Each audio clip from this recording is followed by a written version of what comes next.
Ang tawag dito ay bucket bag. Bucket, as in bucket. Bakit meron ka na naman bagong bag?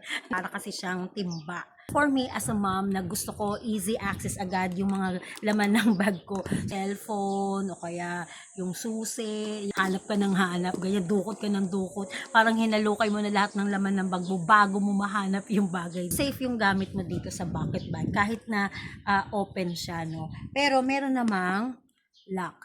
Ayan. So, ito, dito mo lang siya ilalagay. Dito, ayan.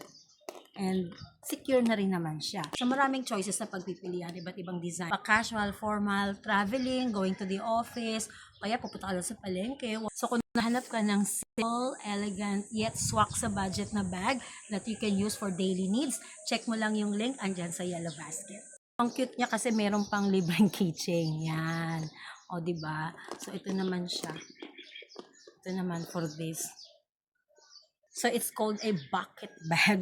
Ayan. Kasi para siyang timba. So, madaling makuha yung gamit mo. Easy access, lalo na sa mga moms like me. Mahilig ako sa simple yet sleek and very functionable na bag. As a mom like me, lalo na may toddler ako, alam mo, gusto mo yung pagkuha mo sa bag, madali mong makukuha yung mga bagay na hinahanap mo. Kasi alam mo naman, may mga toddlers tayo na makukulit, na very impatient, diba? So this one works for me as a mom kasi nga, very easy access siya. And matibay. Matibay po siya and elegante. And simple yet elegant and swak sa budget natin. So you can do it like this. Ayan.